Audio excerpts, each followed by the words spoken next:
Salam alaikum wa rahmatullah. J'ai deux questions pour mes frères chrétiens. La première question, j'ai écouté le pasteur. S'il vous plaît, c'est une question. C'est une question. Voilà, c'est une question. Donc je prends la deuxième. D'accord. J'aimerais savoir si Jérémie aussi était le prophète pour toutes les nations ou non. Parce que Dieu a dit à Jérémie, j'étais établi en tant que prophète pour toutes les nations. Donc si toutes les nations signifient tout le monde, tous les habitants de la terre, est-ce que Jérémie aussi était pour tous? Propre. D'accord, merci pour la question. Docteur.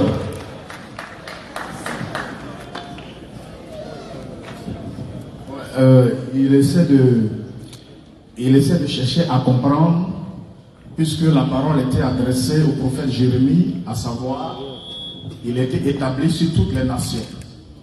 Si tel est que, en parlant de Jésus, aller prêcher à toutes les nations, veut dire forcément toutes les nations en dehors du peuple d'Israël, est-ce que ce n'est pas aussi autant pour le prophète Jérémie? Moi, je pense que nous avons déjà répondu à la question maintes fois. Nous avons répondu, nous allons encore revenir là-dessus. Quand je prends Matthieu 28, verset 19 à 20, Jésus disait à ses disciples, allez, faites de toutes les nations des disciples, les baptisant au nom du Père, du Fils et du Saint-Esprit.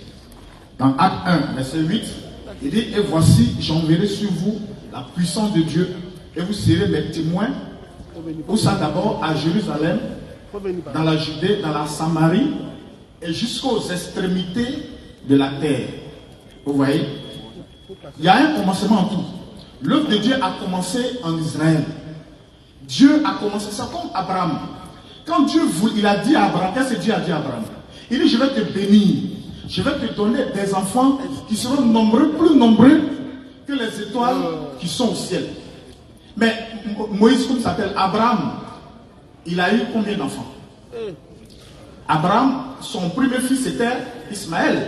Après lui, c'était, comme s'appelle Isaac. N'est-ce pas? Mais plus tard, il a eu d'autres enfants. Donc ça veut dire que Dieu commence quelque part. Et quand il commence, il étend son œuvre. La parole, la question que vous posez, Jérémie c'est un prophète de Dieu. C'est une mission qui lui est donnée. Jésus-Christ a commencé son œuvre en Israël et il a étendu cette œuvre aux extrémités de la terre. Et c'est voilà pourquoi l'évangile est parvenu jusqu'à nous aujourd'hui. Alors quand vous posez la question, ça ou bien c'est pas ce que c'est pas la question. Ça. Oui, ah non, allez-y, allez-y. Voilà, excusez, je comprends ce que vous dites. Mais j'aimerais savoir au juste, pour résumer, est-ce que Jérémie était pour tous? C'est tout. Jérémie était pour tous, pour tout le monde, pour toute l'humanité. Non, vous voyez, quand on dit les peuples, c'est simple. Les peuples, l'humanité là, c'est quoi? Parce que aujourd'hui, quand la mission est donnée, c'est pour tout le monde. C'est pour l'humanité, oui. Donc Jérémie était d'abord le premier prophète, le sauveur de toute l'humanité. C'est une mission qui lui est donnée.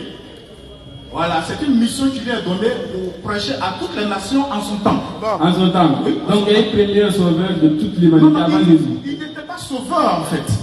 Il n'était pas sauveur, il est venu apporter un message. Mais Dieu a dit, oui, j'étais établi, avant même ta mère n'était conçue d'abord, un sauveur pour les nations. Donc j'ai écouté, le docteur a dit, quand on dit pour toutes les nations, ça veut dire tous les habitants de la terre. Alors, moi je pense que... Non, je pense que je pense que ce que tu es en train de dire, non, ce que tu es en train de dire n'a vraiment pas de sens. Merci beaucoup. Non, ce que tu n'a vraiment pas de sens. Ah, c'est bon, tu ne maîtrises pas le débat. Envoyez le micro. Bon, je vais passer le micro aux musulmans, Inch'Allah, ils vont répondre et puis voilà. Très bien pour la question. Monsieur. C'est pour vous est fini. Hein? On a 3 minutes, lui il a d'accord. Vous voyez, c'est même pas nous. Et même les fans même viennent ici tout simplement pour vous donner des cours gratuits. Ouais. Et je te prends acte 11, verset 19. Ceux qui avaient été dispersés par la persécution survenue à propos d'Étienne allaient jusqu'en Phénicie, dans l'île de Chypre, et à Antioche annonçant la parole seulement aux Juifs. Même quand ils vont dans le monde entier là, c'est seulement aux Juifs qu'ils vont annoncer la parole. Parce qu'il dit quoi? Les brebis perdues de la maison d'Israël. Une brebis qui est dans l'enclos n'est pas perdue. C'est pourquoi dans Jacques chapitre 1 verset 1, lorsque Jacques écrit sa lettre, il adresse sa lettre aux 12 qui sont dispersés dans la diaspora. Donc Jacques n'était pas présent quand Jésus donnait l'ordre d'aller dans toutes les nations. Mais pour aller chercher qui? Les brebis perdues de la maison d'Israël. Acte 13, 23. C'est de la postérité de David que Dieu, selon sa promesse, a suscité pour Israël un sauveur qui est Jésus. Et je termine avec la parole de Pierre le Farouche. Acte 5, 29 à 31. Il dit, Dieu a élevé Jésus par sa droite en donnant à Israël la repentance et le pardon des péchés. La partie qui est intéressante, c'est que les deux ne s'entendent pas. Mais comme ils sont devant nous là, ils ont oublié de faire genre, ils ne rentrent. N'est-ce pas? Maintenant, le problème, regardez. Le jeune vient de mettre, c'est qu'il vient de mettre le pasteur dans l'insécurité totale.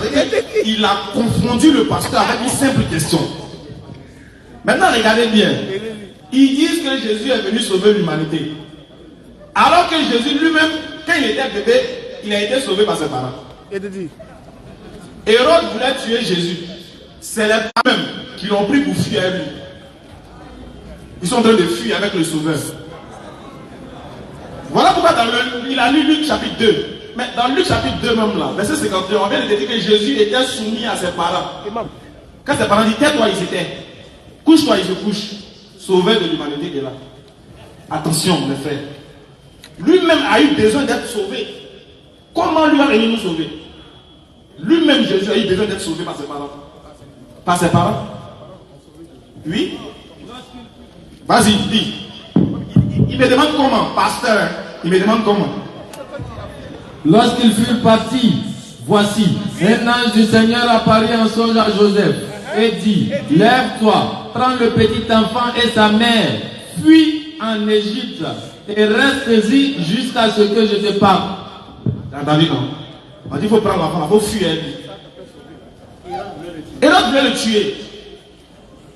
L'ange vient dire à ses parents, il faut prendre l'enfant, il faut fuir lui. Ils l'ont sauvé ou pas? Ils l'ont sauvé. Ils l'ont pas sauvé. Pasteur dit c'est pas ça on avait sauvé. On appelle ça sécuriser. Et que lui-même sa propre vie, lui-même la vie même du sauveur a eu besoin d'être sauvé. Je te donne sauveur rapidement. Jacques 5 verset 20. Sachez que celui qui ramène un pécheur de la voie où il s'était égaré sauvera une âme. Mon frère, quand quelqu'un est égaré et puis tu sors la personne de l'égarement là, tu l'as sauvé.